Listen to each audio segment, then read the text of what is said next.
లేవియకాండము 22వ అధ్యాయము. మరియు యెహోవా మోషేకు ఇలాగు సెలవిచ్చెను.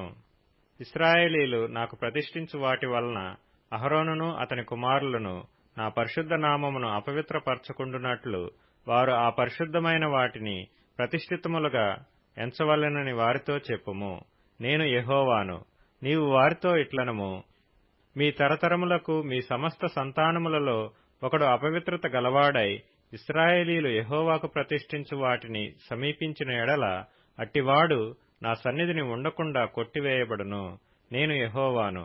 అహరోను సంతానములో ఒకనికి కుష్ఠైనను స్రావమైనను కలిగిన ఎడల అట్టివాడు పవిత్రత పొందు వరకు ప్రతిష్ఠితమైన వాటిలో దేనినీ తినకూడదు.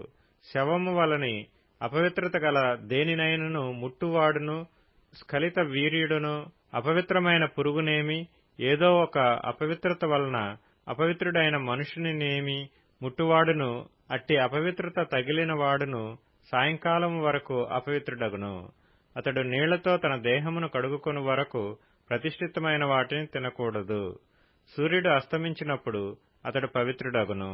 తరువాత అతడు ప్రతిష్ఠితమైన వాటిని తినవచ్చును. అవి వానికి ఆహారమే గదా. అతడు కళేబరమునైనను చీల్చబడిన దానినైనను తిని దానివలన అపవిత్రపరచుకొనకూడదు. నేను యెహోవాను. కాబట్టి నేను విధించిన విధిని అపవిత్రపరచి దాని పాపభారమును మోసికొని దానివలన చావకుండునట్లు ఈ విధిని ఆచరించవలెను. నేను వారిని పరిశుద్ధపరచు యెహోవాను. అన్యుడు ప్రతిష్ఠితమైన దానిని తినకూడదు.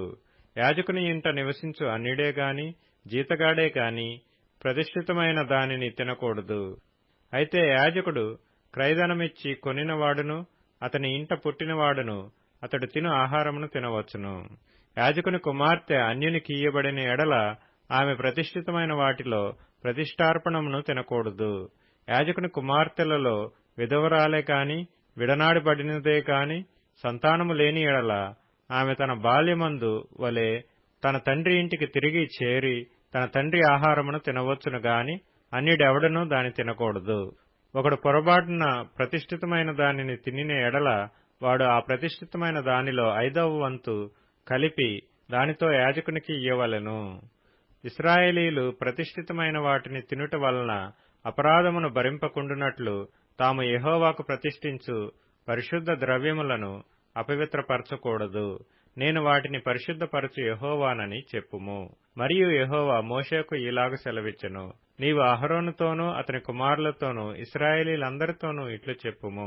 ఇశ్రాయేలీల ఇంటి వారిలోనే గాని ఇశ్రాయేలీలలో నివసించు పరదేశులలోనే గాని ఎవడు యెహోవాకు దహనబలిగా స్వేచ్ఛార్పణములనైనను మ్రొక్కుబళ్లనైనను అర్పించునో వాడు అంగీకరింపబడినట్లు గోవులలో నుండి అయినను గొర్రె మేకలలో నుండి అయినను దోషము లేని మగదానిని అర్పింపవలెను.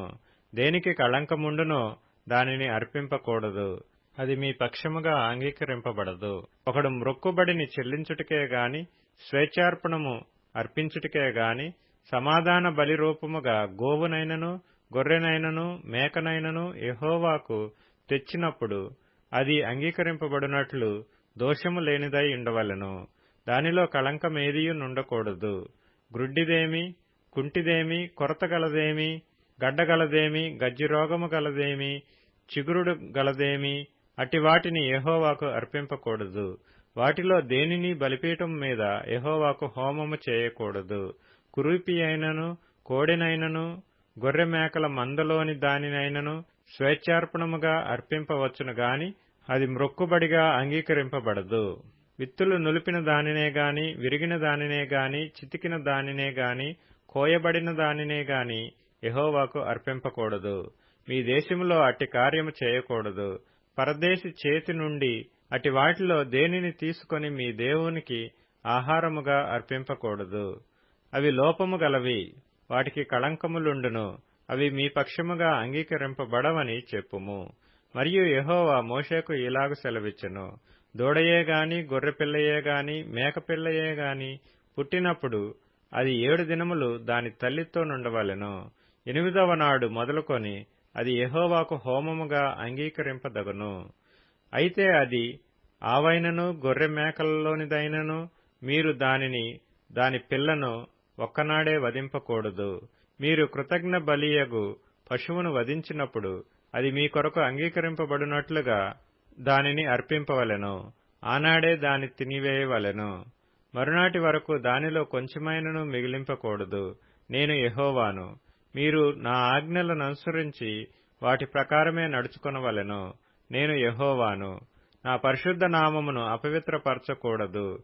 నేను ఇశ్రాయేలీలలో నన్ను పరిశుద్ధునిగా చేసుకొందును.